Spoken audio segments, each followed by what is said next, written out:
நேற்று மாலை கிடைத்திருக்கும் ஒரு முக்கிய செய்தி, நாடாளுமன்றத்திலே எதிர்க்கட்சிகளின் கூட்டுத் தலைவராக ராகுல் காந்தி இருப்பார் என்று காங்கிரசுடைய தலைவர் மல்லிகார்ஜுன கார்கே தெரிவித்திருக்கிறார்.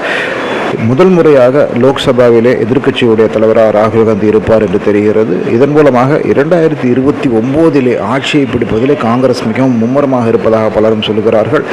பாரதிய ஜனதா கட்சியை பொறுத்தவரை தேசிய ஜனநாயக முன்னணி கூட்டணி ஆட்சி தான் நடைபெற்று வருகிறது. அதனால் கடந்த முறையும் அதற்கு முந்தைய முறையும் நரேந்திர மோடி எடுத்திருந்த மிக வேகமான பல நடவடிக்கைகள் இந்த முறை இருக்குமா என்ற தெரியவில்லை என்ற சூழ்நிலையிலே காங்கிரஸ் கட்சி 99 இடங்களை கைப்பற்றி இந்த முறை நாடாளுமன்றத்திலே பெரிய ஒரு அதிர்வை ஏற்படுத்த முடிவு செய்திருப்பதாக தெரிவதாக பலரும் சொல்கிறார்கள். பொறுத்திருந்து பார்க்க வேண்டும். எதிர்க்கட்சி தலைவராக ராகுல் காந்தி எப்படி செயல்படுகிறார் என்பது மட்டுமல்ல, 2029 காங்கிரஸ் கட்சி ஆட்சியை பிடிக்க வாய்ப்பு இருக்கிறதா என்பதை மிக முக்கியமாக பார்க்க வேண்டும்.